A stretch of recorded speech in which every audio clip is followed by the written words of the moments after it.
콜로라도 설산에서 길을 잃고 일주일간 영하 20도 극한 상황에서 살아남은 한 사람이 있습니다. 대체 한국의 무엇이 한 사람의 인생을 완전히 바꿨는지 그 감동적인 실화를 지금 공개합니다. 여러분의 좋아요와 구독은 더 많은 감동 스토리를 전하는 원동력이 됩니다. 영상 아래 좋아요 버튼을 눌러주시고 채널 구독하기와 알림 설정도 함께 해주세요. 여러분의 응원이 저희에게는 큰 힘이 됩니다. 댓글로 여러분의 생각도 함께 나눠주세요.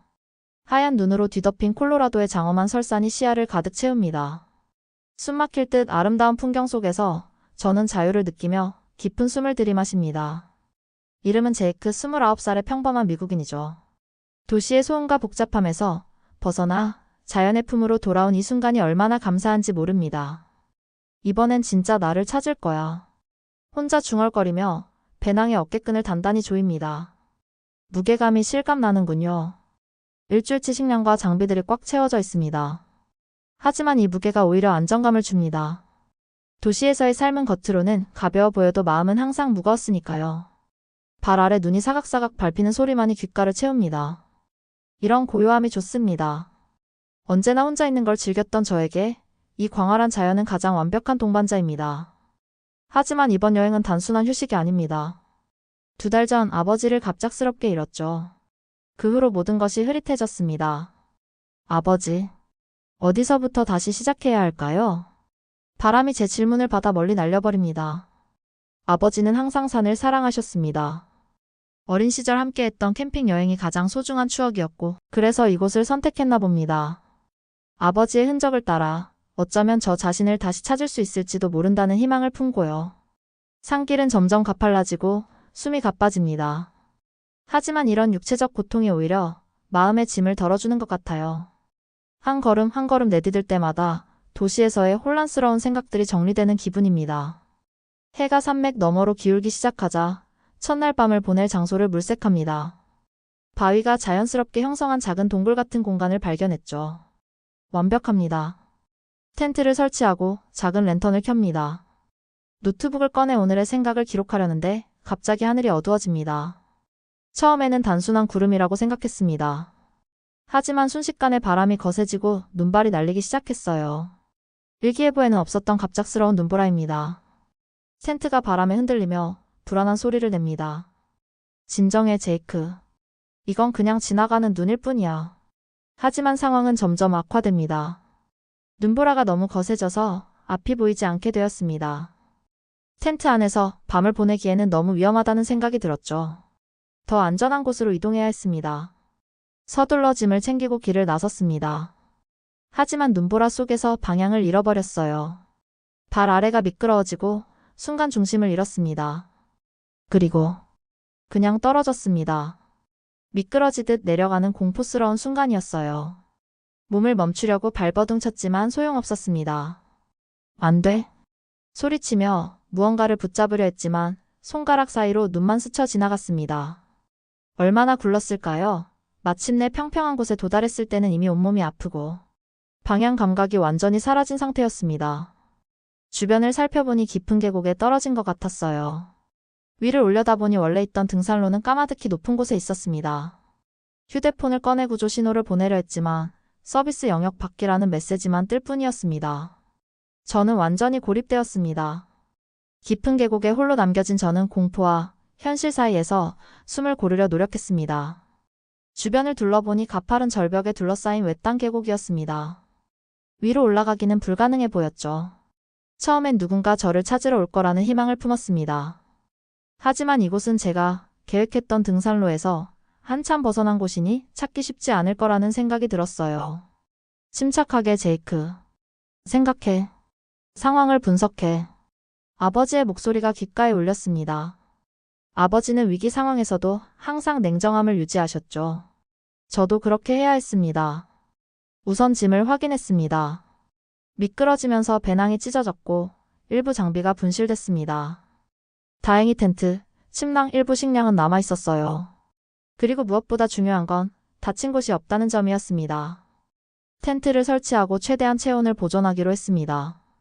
눈보라는 점점 더 거세졌고 해는 이미 산 너머로 완전히 사라졌습니다. 어둠 속에서 랜턴빛만이 유일한 위안이었죠. 그 작은 빛으로 텐트를 세우고 침낭 안에 몸을 감쌌습니다. 내일 아침이면 눈보라가 그칠 거야. 그때 다시 생각하자. 스스로에게 다짐하며 눈을 감았지만 잠은 오지 않았습니다. 부모님 생각이 났습니다. 아버지가 돌아가시고 어머니는 깊은 슬픔에 빠지셨죠. 그런 어머니를 두고 혼자만의 시간을 갖겠다며 떠난 저였습니다. 죄책감이 가슴을 짓눌렀습니다. 밤은 길었습니다. 바람소리가 텐트를 때리고 추위가 점점 더 뼛속까지 파고들었습니다. 온도계를 확인하니 영하 20도까지 내려가 있었습니다. 이미 준비해온 옷을 모두 겹쳐 입었지만 추위를 막기엔 역부족이었습니다. 새벽이 되자 눈보라는 잦아들었지만 대신 두꺼운 눈이 계곡 전체를 덮었습니다. 텐트 밖으로 나와 상황을 살폈습니다. 사방이 하얀 눈으로 뒤덮여 있었고 탈출구는 보이지 않았습니다. 휴대폰은 여전히 신호가 잡히지 않았고 배터리도 얼마 남지 않았습니다. 일단 식량부터 확인하자. 가져온 에너지바와 건조식품을 세어보니 최대 사흘 정도 버틸 수 있을 것 같았습니다. 물이 문제였습니다.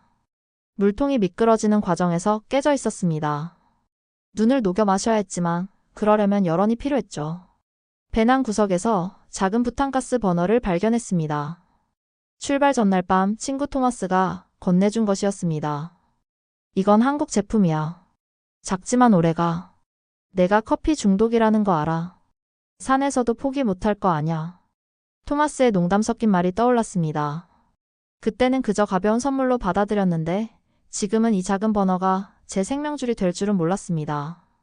버너를 꺼내 조심스럽게 작동시켰습니다. 작은 불꽃이 춤을 추듯 피어오르는 모습에 안도감이 밀려왔습니다. 눈을 감은 냄비를 올려놓고 기다렸습니다. 천천히 눈이 녹아 물이 되는 광경을 지켜보며 이 작은 열원이 얼마나 소중한지 실감했습니다. 날이 밝아도 구조대에 기척은 없었습니다. 오히려 하늘이 다시 어두워지기 시작했고 두 번째 밤이 다가오고 있었습니다. 휴대폰 배터리를 아끼기 위해 전원을 껐습니다. 마지막으로 확인한 시간은 하루 전, 태양이 지기 직전이었습니다. 저녁을 위해 작은 식량을 꺼내고 다시 한번 버너에 의지해 따뜻한 음식을 만들었습니다. 한 끼를 먹으며 생존에 대한 계획을 세웠습니다. 구조를 기다리는 것 외에는 선택지가 없었습니다. 계곡을 빠져나갈 방법도 없고 통신수단도 없었으니까요. 오늘만 더 버티자. 내일이면 분명 누군가 찾으러 올 거야. 자기 최면을 걸며 두 번째 밤을 맞이했습니다. 하지만 마음 한구석에선 냉정한 현실을 직시하고 있었습니다. 이 깊은 계곡에서 저를 발견할 확률은 매우 낮았습니다. 더구나 예상치 못한 눈보라로 모든 흔적이 지워졌을 테니까요. 저는 완전히 고립되었고 스스로의 힘으로 버텨야 했습니다. 그날 밤 추위는 더욱 강해졌습니다. 영하 25도까지 내려간 온도에 몸이 덜덜 떨렸습니다. 생각지도 못한 위험이 또 찾아왔습니다. 저체온증. 이대로 잠들면 다시는 깨어나지 못할 수도 있다는 두려움이 엄습했습니다. 버너를 켜고 그 작은 불꽃 앞에 손을 내밀었습니다.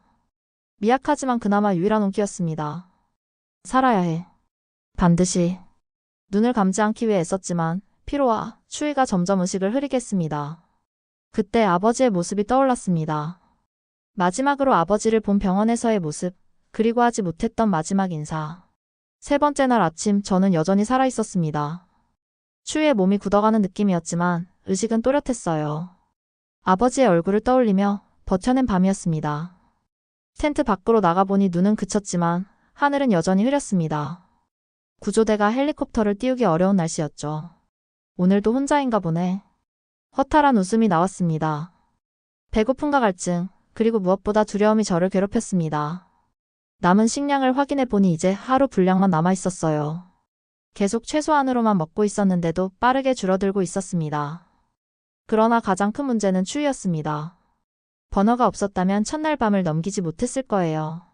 작은 불꽃이지만 그것이 제공하는 온기는 생명을 유지하기에 충분했습니다. 눈을 녹여 물을 만들고 손과 발을 녹이는 유일한 열원이었으니까요. 토마스, 내가 준 이 작은 선물이 내 생명줄이 될 줄은. 버너를 살펴보니 메이드 인 코리아라는 작은 글씨가 새겨져 있었습니다. 한국산 제품이라는 토마스의 말이 생각났습니다. 평소 그의 말을 흘려들었는데 이제 와서 그 의미를 깨닫게 되었네요. 이 작은 기계가 얼마나 효율적인지 실감하고 있었으니까요. 부탄가스의 양을 확인해보니 절반 정도 남아있었습니다. 아껴 써야 했습니다. 하루에 3번, 아침, 점심, 저녁에만 잠깐씩 켜기로 결심했습니다. 그것만으로도 충분히 물을 얻고 최소한의 온기를 유지할 수 있을 테니까요.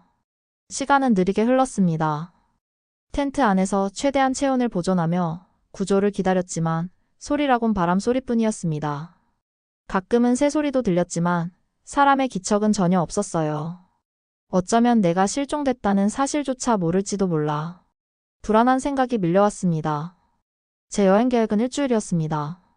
사람들이 제가 실종됐다고 인식하는 데까지는 적어도 그만큼의 시간이 필요할지도 모른다는 생각이 들었어요. 그때까지 과연 버틸 수 있을까요? 4번째 날 상황은 더욱 심각해졌습니다. 식량은 바닥났고 부탄가스도 얼마 남지 않았습니다. 몸은 점점 약해지고 탈진 상태가 찾아왔습니다. 에너지를 아끼기 위해 최대한 움직이지 않았지만 그럼에도 몸은 계속해서 기력을 잃어갔습니다. 아버지, 저 어떡하죠? 혼잣말처럼 중얼거렸습니다. 아버지와 함께했던 마지막 산행이 떠올랐습니다. 그때 아버지는 이렇게 말씀하셨죠. 자연은 강하지만 인간의 의지는 더 강하단다. 포기하지 않는 한 길은 언제나 있어. 그 말씀이 제게 힘을 주었습니다. 포기하지 않겠다고 다짐했습니다. 살아서 돌아가 어머니를 만나고 친구들을 만나고 아직 하지 못한 많은 일들을 해내겠다고요. 5번째 날 아침 휴대폰 배터리를 확인하기 위해 잠시 전원을 켰습니다. 10%의 배터리가 남아있었지만 여전히 신호는 잡히지 않았습니다. 그리고 가장 충격적인 사실을 알게 되었습니다. 날짜를 보니 제가 생각했던 것보다 하루가 더 지나 있었습니다. 의식을 잃은 채로 하루를 보냈던 것 같았어요. 시간이 없어. 절박함이 밀려왔습니다. 이대로라면 오늘이나 내일이 마지막일지도 모르겠다는 생각이 들었습니다. 남은 부탄가스는 이제 겨우 하루 분량. 마지막 희망의 불씨였습니다. 그날 하루 종일 저는 텐트 안에서 모든 가능한 방법을 시도했습니다. 눈을 파내 신호를 만들어 보기도 하고 남은 장비로 반사경을 만들어 햇빛을 반사시켜 보기도 했습니다. 하지만 하늘은 계속 흐렸고 제 노력은 모두 헛되어 보였습니다. 저녁이 되자 마지막 부탄가스를 켰습니다. 작은 불꽃이 텐트 안을 희미하게 밝혔습니다. 이 불꽃만이 제 유일한 동반자였습니다. 차갑고 외로운 이 계곡에서 이 작은 한국산 버너는 제 생명을 이어주는 마지막 끈이었습니다. 이제 정말 끝인가? 절망감이 밀려왔지만 동시에 이상한 평온함도 느껴졌습니다. 만약 이것이 마지막이라면 적어도 후회 없이 가고 싶었습니다. 휴대폰을 꺼내 마지막 배터리로 영상을 녹화하기로 했습니다. 가족과 친구들에게 남기는 마지막 메시지였습니다. 안녕 모두들. 지금 이 순간이 마지막일지도 모르겠어. 하지만 너무 걱정하지 마세요. 이곳은 아름다워요. 아버지가 늘 사랑했던 산이니까. 떨리는 목소리로 말을 이어갔습니다. 어머니에게는 사랑한다는 말과 함께 죄송하다는 말을, 친구들에게는 고마움을, 그리고 마지막으로 토마스에게 특별한 감사를 전했습니다. 토마스, 내가 준 이 작은 버너가 나를 이렇게 오래 살 수 있게 해줬어. 작지만 정말 강했어. 내 말이 맞았어. 한국 제품이 내 목숨을 구했다고 해도 과언이 아니야. 영상을 마치고 휴대폰을 끄자 배터리가 완전히 소진되었습니다. 이제 정말 외부와의 연결은 끊어졌습니다. 남은 건 희미한 불꽃뿐이었습니다. 6번째 날 아침, 눈을 떴을 때는 이미 해가 중천에 떠 있었습니다. 평소보다 오래 잠든 것 같았어요. 몸이 무겁고 머리가 흐릿했습니다. 영양실조와 탈수 증상이 점점 심해지고 있었죠. 밖으로 나가려 했지만 다리에 힘이 들어가지 않았습니다. 몸을 일으키는 것조차 큰 노력이 필요했어요. 이러면 안 돼. 움직여야 해. 스스로를 다그치며 겨우 몸을 일으켰습니다. 어젯밤 버너의 불꽃을 지켜보며 마지막이라고 생각했지만 아직 제 안에는 생존 본능이 남아 있었습니다. 포기하고 싶지 않았어요. 아버지가 늘 말씀하셨죠. 제이크, 내 인생은 내가 포기할 때만 끝나는 거야. 텐트 밖으로 나가보니 날씨가 놀랍게도 맑았습니다. 며칠 만에 처음 보는 파란 하늘이었어요. 이건 희망의 신호일까요? 구조대가 출동하기 좋은 날씨였습니다. 하지만 동시에 불안함도 커졌습니다. 부탄가스는 거의 바닥이 났고 식량도 없었습니다. 몸은 점점 약해지고 있었죠. 텐트로 돌아와 남은 부탄가스를 확인했습니다. 마지막 한 번 불을 피울 수 있을 정도만 남아 있었습니다. 하루 종일 기다렸지만 구조의 기미는 보이지 않았습니다. 해가 지기 시작하자 절망감이 밀려왔습니다. 오늘도 구조되지 못한다면 내일은 마지막 기회야. 남은 부탄가스로 버너를 켰습니다. 작은 불꽃이 희미하게 타오르는 모습을 바라보았습니다. 이 작은 불꽃이 제 생명을 얼마나 연장시켜 주었는지 감사함과 동시에 슬픔이 밀려왔습니다. 눈을 녹여 마지막 물 한 모금을 만들었습니다. 고마워, 작은 친구. 네가 아니었다면 진작에 떠났을 거야. 버너에 대고 말을 걸었습니다. 이상하게도 이 무생물에게 애착이 생겼더군요. 며칠 동안 유일한 동반자였으니까요. 메이드 인 코리아라는 글씨를 다시 한번 바라보았습니다. 한국에서 만들어진 이 작은 장치가 콜로라도 산맥 깊은 계곡에서 한미국인의 생명을 연장시켜 주다니. 세상은 참 신기하게 연결되어 있었습니다. 밤이 깊어갔습니다. 버너의 불꽃은 점점 약해지고 있었고 저 역시 의식이 흐려지기 시작했습니다. 이대로 잠들면 다시는 깨어나지 못할지도 모른다는 두려움이 엄습했지만 동시에 평온함도 느껴졌습니다. 죽음 앞에서 인간은 이렇게 복잡한 감정을 느끼는 걸까요? 마지막 불꽃을 바라보며 제 인생을 돌아보았습니다. 아버지와의 추억, 어머니의 미소, 친구들과의 웃음, 그리고 하지 못한 수많은 일들. 후회가 밀려왔지만 이상하게도 받아들일 준비가 되어 있는 것 같았습니다. 아버지, 곧 만나게 될까요? 눈이 저절로 감겼습니다. 의식이 멀어지는 느낌이었습니다. 마지막 순간, 버너의 불꽃이 마치 작별 인사를 하듯 한 번 더 밝게 타오르는 것 같았습니다. 그리고 어둠이 저를 감쌌습니다. 쿵쿵쿵. 규칙적인 소리가 들렸습니다. 처음엔 꿈인 줄 알았어요. 하지만 소리는 점점 커졌고 더 선명해졌습니다. 그리고 바람이 불어오는 느낌? 눈을 떴지만 너무 눈부셔서 다시 감았습니다. 여기 있어요. 생존자 발견. 누군가의 외침이 들렸습니다. 꿈이 아니었습니다. 다시 눈을 떠보니 헬리콥터에서 내려온 구조대원이 제 앞에 서 있었습니다. 믿기지 않았습니다. 살아계시네요. 정말 다행입니다. 거의 포기할 뻔했어요. 구조대원이 웃으며 말했습니다. 저는 여전히 상황을 이해하지 못했습니다. 어떻게 저를 찾을 수 있었을까요? 어떻게 저를... 목소리가 잘 나오지 않았습니다. 구조대원은 제게 물을 건네며 설명해 주었습니다. 어젯밤 열감지 카메라로 이 지역을 수색하고 있었는데 아주 작은 열원이 감지됐어요. 처음엔 동물인 줄 알았는데 위치가 고정되어 있어서 의심스러웠죠. 그래서 오늘 아침 일찍 출동했습니다. 작은 열원. 그게 바로 제 버너였습니다. 마지막 불꽃이 제 위치를 알려준 것이었습니다. 믿기지 않았습니다. 죽음의 문턱에서 그 작은 한국산 버너가 저를 구했습니다. 구조대원들이 저를 들것에 옮기고 응급처치를 시작했습니다. 탈수와 저체온증, 영양실조 상태였지만 심각한 부상은 없었습니다. 헬리콥터로 이동하는 동안 제 시선은 텐트와 그 안에 남겨진 작은 버너에 고정되어 있었습니다. 잠시만요. 저는 구조대원에게 부탁했습니다. 텐트에서 버너를 가져와 달라고요. 구조대원은 이상하게 생각했지만 제 간절한 눈빛에 이해했는지 텐트로 돌아가 버너를 가져왔습니다. 고마워, 작은 친구. 내가 내 목숨을 구했어. 버너를 손에 쥐고 중얼거렸습니다. 이제 안전하다는 안도감과 함께 살아있다는 기쁨이 밀려왔습니다. 헬리콥터가 상승하면서 저는 일주일 동안 갇혀있던 계곡을 내려다보았습니다. 이상하게도 미움이 아닌 경외감이 들었습니다. 자연의 무서움과 아름다움을 동시에 경험한 시간이었으니까요. 헬리콥터는 저를 가장 가까운 종합병원으로 이송했습니다. 구급대원들이 분주히 움직이는 가운데 저는 여전히 작은 부탄가스 버너를 손에 꼭 쥐고 있었습니다. 그것을 놓을 수 없었어요. 제 생명의 은인과도 같았으니까요. 병원에 도착하자 의료진이 대기하고 있었습니다. 들것에 실려 응급실로 향하는 동안 누군가 제 손에서 버너를 가져가려 했습니다. 저는 본능적으로 손을 움켜쥐었습니다. 안 돼요, 이건 제가 꼭 가지고 있어야 해요. 간호사가 놀란 표정으로 저를 바라보았지만 의사가 고개를 끄덕이며 허락했습니다. 그들은 제 상태가 어떤지 이해하고 있었나 봅니다. 외상 후 스트레스에 대한 배려였을 거예요. 괜찮습니다, 제이크 씨. 하지만 검사와 치료를 위해 잠시 테이블 위에 놓아두어야 할 것 같네요. 의사의 부드러운 설득에 저는 마지못해 버너를 내려놓았습니다. 그러나 시선은 계속 그곳에 머물렀습니다. 의료진은 신속하게 저의 상태를 확인했습니다. 탈수, 저체온증, 영양실조. 예상했던 진단이었습니다. 다행히 영구적인 손상은 없었습니다. 얼마나 운이 좋았는지 모릅니다. 병실로 옮겨진 후 저는 처음으로 편안한 침대에 누웠습니다. 따뜻하고 부드러운 느낌이 너무나 낯설었습니다.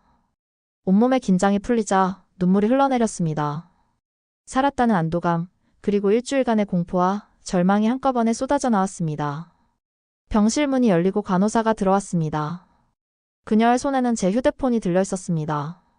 배터리를 충전해 놓았어요.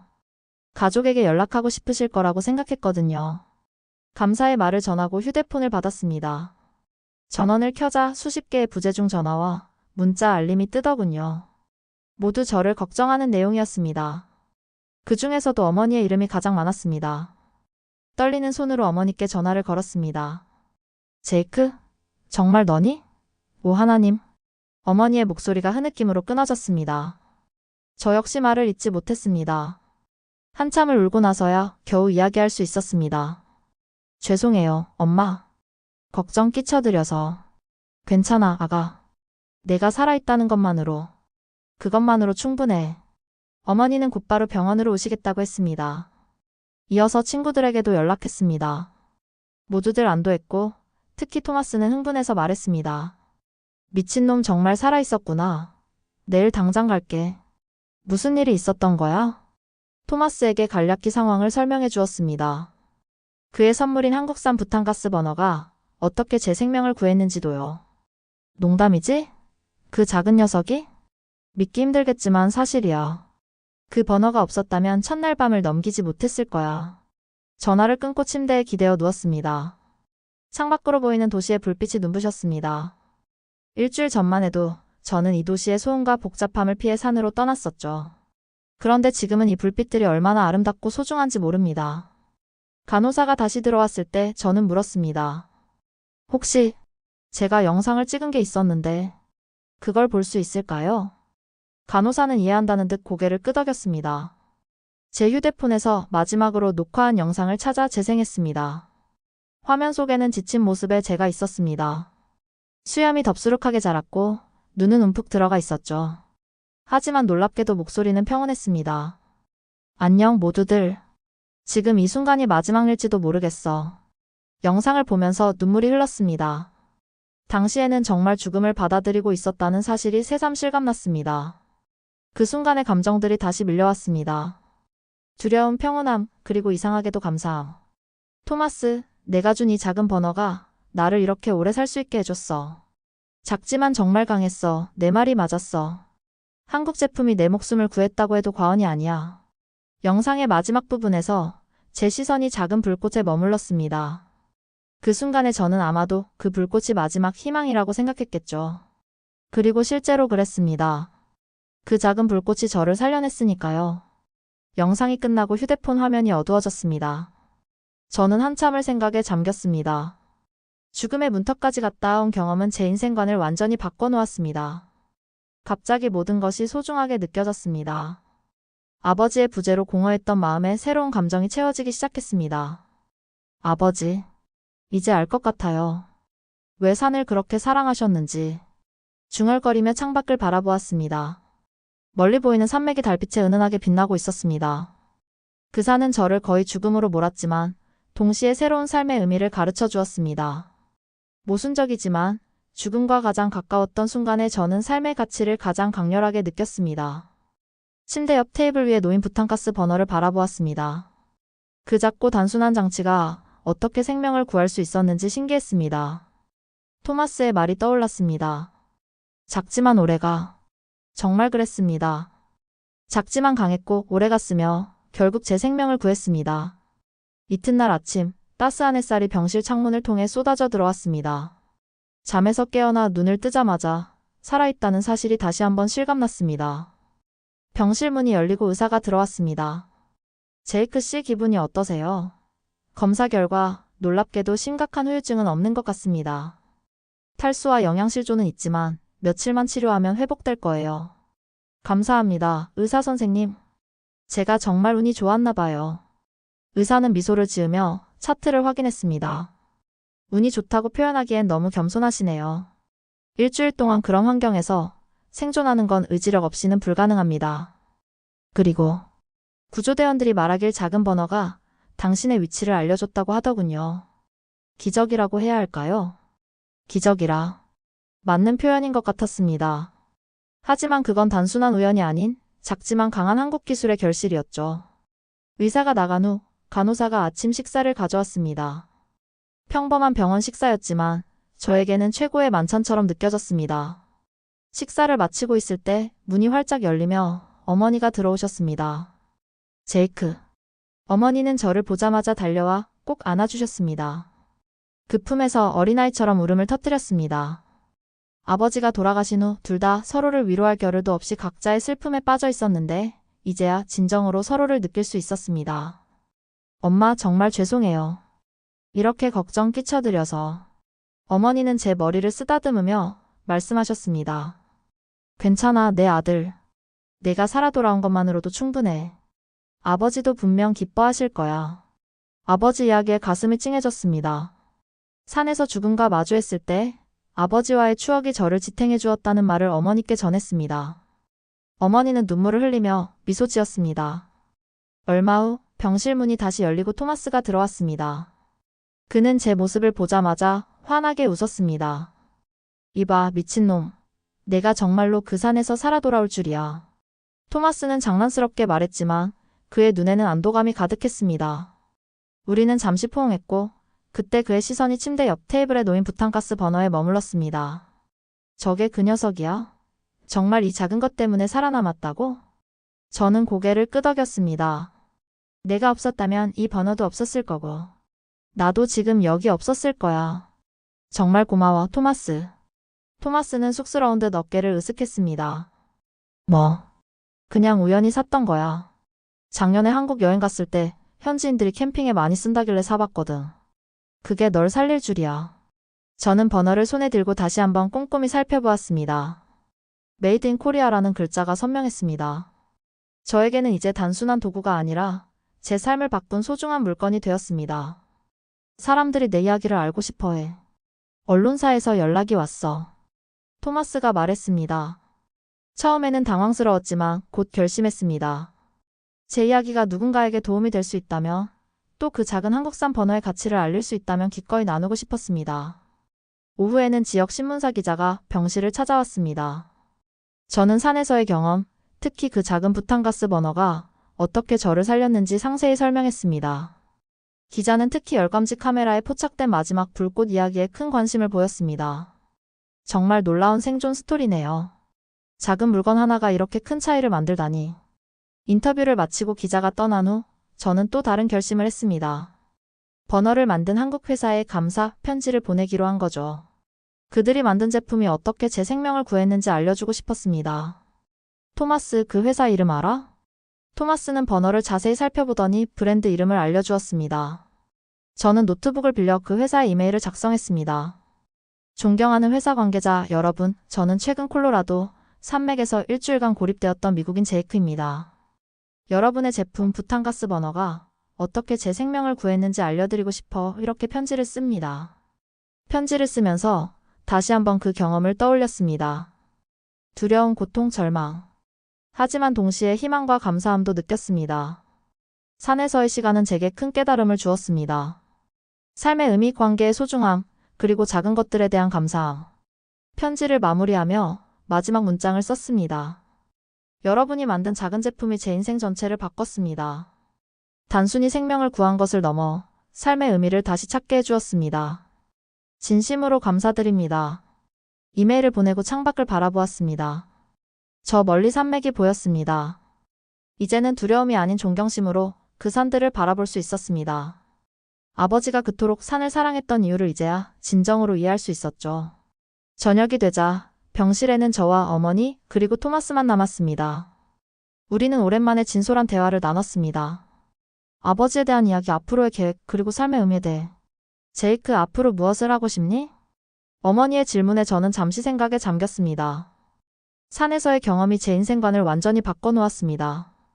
이제는 삶의 매 순간이 얼마나 소중한지 깨달았고 그 소중함을 다른 사람들과 나누고 싶었습니다. 아직 확실하진 않지만 아버지의 뜻을 이어 자연보호 활동을 하고 싶어요. 그리고 생존 기술을 배워 다른 사람들에게 가르치고 싶기도 하고요. 어머니는 따뜻한 미소로 저를 바라보았습니다. 내 아버지가 너무 자랑스러워하실 거야. 그날 밤 저는 오랜만에 편안한 잠을 잤습니다. 산에서의 공포스러운 밤들과는 달리 이제는 희망과 감사함으로 가득 찬 마음으로 내일을 기다릴 수 있었습니다. 퇴원 날짜가 다가왔습니다. 일주일 동안의 입원 생활 끝에 드디어 병원을 떠날 수 있게 되었습니다. 의사는 제 회복 속도에 놀라워했습니다. 정말 놀라운 회복력이군요, 제이크 씨. 이런 경험 후에 심리적 외상이 남는 경우가 많은데 당신은 정신적으로도 매우 강인한 것 같습니다. 저는 미소를 지으며 대답했습니다. 죽음과 가까워질수록 삶이 더 소중해진다는 말이 있잖아요. 이제 그 의미를 진정으로 알게 된 것 같습니다. 병원 복도를 걸어 나오는데 예상치 못한 상황이 벌어졌습니다. 여러 명의 기자들이 카메라와 마이크를 들고 저를 기다리고 있었습니다. 제 생존 이야기가 지역 뉴스를 넘어 전국적으로 퍼진 모양이었습니다. 제이크 씨 일주일 동안 산에서 어떻게 생존할 수 있었나요? 구조 과정에서 작은 버너가 중요한 역할을 했다는데 사실인가요? 이번 경험이 당신의 인생관에 어떤 변화를 가져왔나요? 질문이 쏟아졌습니다. 처음엔 당황했지만 이내 마음을 가다듬었습니다. 이건 단순한 호기심이 아니라 누군가에게 희망과 용기를 줄 수 있는 기회라고 생각했습니다. 네, 맞습니다. 저는 콜로라도 산맥에서 길을 잃고 계곡에 고립되었습니다. 식량도 통신수단도 없었습니다. 하지만 친구가 선물해준 작은 한국산 부탄가스 버너가 있었죠. 이 작은 장치가 저에게 물과 온기를 제공해 주었고 결국 마지막 순간에는 열감지 카메라에 포착되어 제 위치를 알려주었습니다. 카메라 플래시가 터지는 가운데 저는 계속해서 제 경험을 진솔하게 나눴습니다. 두려움과 절망 그리고 희망에 대해 그리고 무엇보다 작은 것에 대한 감사함을 강조했습니다. 때로는 우리가 당연하게 여기는 작은 것들이 가장 중요할 때가 있습니다. 제 경우엔 그것이 작은 부탄가스 버너였습니다. 한국에서 만들어진 이 작은 제품이 미국 산맥에서 한 사람의 생명을 구했다는 사실이 놀랍지 않나요? 인터뷰가 끝난 후 어머니와 함께 집으로 돌아왔습니다. 오랜만에 보는 집이 얼마나 소중하게 느껴지는지 모릅니다. 문을 열고 들어서자 낯익은 공간이 저를 반겼습니다. 아버지의 사진이 거실벽에 걸려 있었습니다. 그 미소가 이전과는 다르게 느껴졌습니다. 아버지 돌아왔어요. 속삭이듯 말했습니다. 이상하게도 아버지가 곁에 있는 것 같았습니다. 그날 저녁, 저는 오랜만에 소셜미디어에 접속했습니다. 알림이 수백 개 쌓여 있었습니다. 많은 사람들이 제 이야기에 반응하고 있었으며 심지어 해시태그까지 생겼더군요. 해시태그 메디아 NKORESAVDM이라는 해시태그가 트렌드에 오르고 있었습니다. 저는 간단한 글과 함께 사진 한 장을 올렸습니다. 그 작은 부탄가스 버너를 손에 들고 있는 제 모습이었죠. 세상에서 가장 작은 불꽃이 내 삶 전체를 바꿨습니다. Thank you, Korea. You saved me. 게시물을 올리고 잠시 후 놀라운 알림이 왔습니다. 제가 감사 편지를 보냈던 한국 회사에서 답장이 온 거예요. 그들은 제 이야기에 감동받았으며 저를 한국으로 초대하고 싶다는 내용이었습니다. 자사의 제품이 어떻게 만들어지는지 직접 보여주고 제 경험을 더 많은 사람들과 나누고 싶다는 말이었습니다. 어떻게 생각해, 엄마? 한국에 갈까요? 어머니는 잠시 생각하더니 미소를 지었습니다. 물론이지. 내가 목숨을 구해준 사람들을 만나는 건 의미 있는 일이야. 게다가 내 아버지도 항상 한국에 가보고 싶어 했단다. 그 말을 듣자 뭉클해졌습니다. 아버지의 꿈을 대신 이루는 것 같았습니다. 다음 날 아침 토마스가 아침 식사를 가지고 찾아왔습니다. 그는 제 소셜미디어 게시물이 엄청난 반응을 얻고 있다고 알려주었습니다. 내 이야기가 바이럴이야. 심지어 한국 뉴스에서도 보도되고 있대. 미국인의 생명을 구한 한국 제품이라는 제목으로. 저는 놀라움을 감추지 못했습니다. 제 개인적인 경험이 이렇게 많은 사람들에게 영향을 미치리라고는 생각하지 못했습니다. 너 인터뷰 요청도 쏟아지고 있어. 심지어 전국 방송에서도. 토마스가 말했습니다. 그의 표정은 자랑스러움과 흥분으로 가득 차 있었습니다. 인터뷰? 글쎄, 내가 유명해지려고 이야기를 나눈 건 아냐. 토마스는 진지한 표정으로 제 어깨를 잡았습니다. 이건 유명세에 관한 게 아니야, 제이크. 내 이야기는 사람들에게 희망을 주고 있어. 작은 것들의 중요성, 절망 속에서도 포기하지 않는 의지. 이런 메시지가 지금 세상에 필요한 거야. 그의 말을 생각해보니 맞는 것 같았습니다. 만약 제 경험이 누군가에게 영감을 줄 수 있다면 기꺼이 나누고 싶었습니다. 그날 저녁 전국 뉴스 프로그램에 출연했습니다. 카메라 앞에서 다시 한번 제 이야기를 나눴습니다. 하지만 이번에는 더 깊은 메시지를 전하고 싶었습니다. 제가 겪은 일은 단순한 생존 이야기가 아닙니다. 이건 인간의 의지와 기술, 그리고 세계가 얼마나 긴밀하게 연결되어 있는지 보여주는 사례입니다. 한국에서 만들어진 작은 제품이 미국 산맥에서 한 사람의 생명을 구했다는 사실. 우리는 생각보다 더 가깝게 연결되어 있습니다. 인터뷰가 방송된 후 반응은 폭발적이었습니다. 소셜미디어는 제 이야기로 가득 찼고 해시태그 MADINKORESAVDM은 전 세계적으로 트렌드가 되었습니다. 한국과 미국을 잇는 작은 다리가 된 기분이었습니다. 가장 감동적인 반응은 생존 장비 제조업체들로부터 왔습니다. 여러 회사들이 더 안전하고 효율적인 생존 장비를 개발하는 데 영감을 받았다는 메시지를 보내왔습니다. 제 경험이 실제로 변화를 만들어내고 있다는 사실에 가슴이 벅찼습니다. 그리고 마침내 저는 한국 여행을 위한 준비를 시작했습니다. 토마스도 함께 가기로 했습니다. 그는 제게 한국어 몇 마디를 가르쳐 주겠다며 들떠 있었습니다. 고맙습니다. 이게 감사합니다 라는 뜻이야. 토마스의 발음을 따라하며 웃었습니다. 이제 새로운 여정이 시작되려 하고 있었습니다. 죽음의 문턱에서 돌아온 저는 이제 삶을 더 깊이 이해하고 그 의미를 다른 이들과 나누고 싶었습니다. 작은 불꽃이 내 삶을 바꿨고 이제 그 이야기가 세상을 밝힐 차례야. 창밖을 바라보며 중얼거렸습니다. 멀리 보이는 산맥이 석양에 물들고 있었습니다. 한국행 비행기에 몸을 실었습니다. 창가 자리에 앉아 구름 위로 솟아오르는 비행기를 바라보며 감회가 새로웠습니다. 2달 전 아버지를 잃고 방황하던 저는 자신을 찾기 위해 산으로 향했고 죽음의 문턱까지 갔다 왔습니다. 그리고 이제는 제 생명을 구해준 그 작은 버너를 만든 사람들을 만나러 가는 중이었습니다. 긴장돼?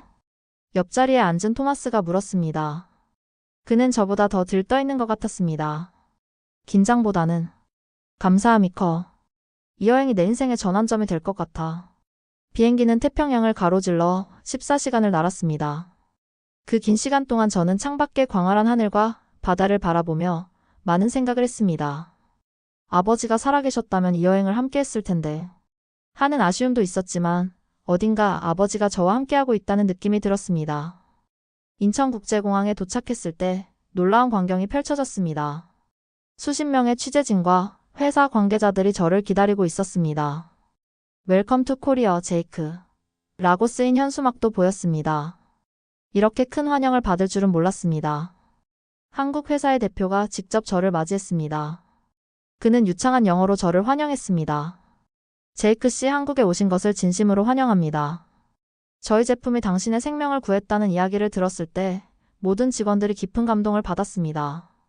당신을 직접 만나게 되어 영광입니다. 저는 진심을 담아 대답했습니다. 제가 더 감사합니다. 여러분이 만든 작은 제품이 제 생명을 구했으니까요. 한국어로 고맙습니다가 맞나요? 서툰 한국어로 감사 인사를 전하자 모두들 환하게 웃으며 박수를 쳤습니다. 그 순간 저는 이 여행이 단순한 감사 방문을 넘어 더 특별한 의미를 가질 것이라 느꼈습니다. 다음 날 부탄가스 버너를 생산하는 공장을 방문했습니다. 대표이사가 직접 공장을 안내해 주었습니다. 작은 버너가 어떻게 만들어지는지, 어떤 기술이 적용되는지 자세히 설명해 주었죠. 저희는 항상 작지만 강하게라는 철학을 가지고 제품을 개발합니다. 극한의 상황에서도 작동할 수 있도록 최고의 품질과 내구성을 추구하죠. 제이크 씨의 사례가 바로 그 철학이 얼마나 중요한지 보여주는 증거입니다. 공장 견학을 마치고 저는 그곳에서 일하는 모든 직원들 앞에서 짧은 연설을 할 기회를 얻었습니다. 그들의 진지한 눈빛을 마주하며 제가 산에서 겪은 일, 그리고 그들이 만든 제품이 어떻게 제 생명을 구했는지 진심을 담아 이야기했습니다. 여러분이 매일 만드는 이 작은 제품들이 얼마나 중요한 역할을 하는지 어쩌면 평소에는 인식하지 못할 수도 있습니다. 하지만 저에게는 그것이 생명줄이었습니다. 여러분의 정성과 기술력이 한 사람의 생명을 구했다는 사실을 꼭 기억해 주세요. 연설을 마치자 모두가 일어나 뜨거운 박수를 보내주었습니다. 여러 직원들이 눈물을 훔치는 모습도 보였습니다. 그들에게 제 이야기는 단순한 감동 스토리가 아니라 자신들의 일에 대한 자부심과 의미를 되새기게 하는 계기가 된 것 같았습니다. 한국 체류 기간 동안 저는 여러 방송 프로그램에도 출연했습니다. 한국 시청자들은 제 이야기에 깊은 관심을 보였고, 특히 한국 제품에 대한 제 감사함에 자부심을 느끼는 것 같았습니다. 한국 제품의 품질이 정말 대단하다는 걸 이번 일로 다시 한번 확인했습니다. 제이크 씨의 이야기는 저에게도 큰 교훈이 됩니다. 한 진행자의 말에 저는 진심을 담아 대답했습니다. 이건 단순히 제품의 품질만이 아닙니다. 누군가를 생각하는 마음, 사용자의 안전과 편의를 최우선으로 생각하는 철학이 담겨 있기 때문이라고 생각합니다. 그 진심이 저를 살렸습니다. 방송을 마치고 나오는 길에 한 노인이 저를 기다리고 있었습니다. 그는 자신을 이 회사의 창업자라고 소개했습니다. 이미 은퇴했지만 제 이야기를 듣고 직접 만나고 싶다고 왔다는 것이었습니다. 우리가 만든 제품이 누군가의 생명을 구했다는 소식을 들었을 때 나는 평생 이 일을 해온 것에 대한 보람을 느꼈습니다. 당신이 살아있다는 것만으로도 저에게는 가장 큰 선물입니다. 노인의 진심 어린 말에 가슴이 뭉클해졌습니다. 그의 손을 잡고 깊은 감사의 마음을 전했습니다. 세상은 서로 연결되어 있다는 걸 다시 한번 느끼게 됩니다. 우리의 행동이 예상치 못한 곳에서 누군가에게 영향을 미치고 있죠. 당신이 시작한 이 회사, 당신의 철학이 한 미국인의 생명을 구했습니다. 정말 감사합니다. 한국에서의 마지막 날, 회사는 저를 위한 작은 기념식을 마련했습니다. 그들은 특별히 제작한 부탄가스 버너를 선물로 주었습니다.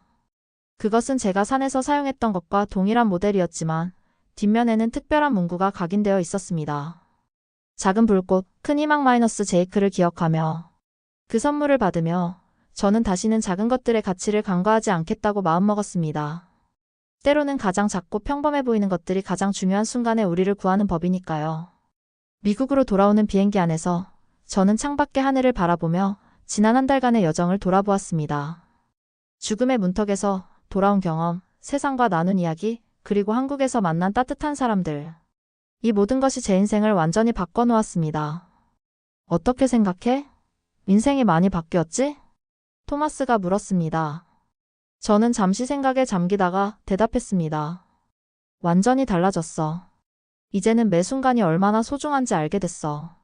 그리고 작은 것들의 가치도 누군가에게는 그 작은 것이 전부가 될 수 있다는 걸 말이야. 미국으로 돌아온 후 저는 아버지의 뜻을 이어 자연보호 활동에 참여하기 시작했습니다. 또한 생존 교육 프로그램을 만들어 사람들에게 위기 상황에서 생존하는 방법을 가르쳤습니다. 그 과정에서 항상 제 경험을 나누며 작은 불꽃 하나가 어떻게 생명을 구할 수 있는지 이야기했습니다. 어느 날 제 소셜미디어 계정으로 한 메시지가 도착했습니다. 콜로라도 산악에서 길을 잃었다가 제 이야기를 기억하고 작은 불꽃으로 구조 신호를 보내 구조되었다는 내용이었습니다. 당신의 경험담을 들었기에 희망을 잃지 않았습니다. 감사합니다. 그 메시지를 읽으며 미소를 지었습니다. 제 이야기가 또 다른 생명을 구했다는 사실에 가슴이 벅찼습니다. 이것이 바로 제가 경험한 모든 것의 의미였을지도 모릅니다. 오늘도 저는 작은 한국산 부탄가스 버너를 책상 위에 올려두고 있습니다. 그것은 단순한 도구가 아니라 제 삶을 바꾼 상징이자 희망의 증거입니다. 누군가 제 사무실을 방문해 그것에 대해 물으면 저는 기꺼이 이야기를 들려줍니다. 이건 작은 불꽃이지만 내 인생 전체를 바꾸었습니다. 때로는 가장 작은 것들이 가장 중요한 법이죠.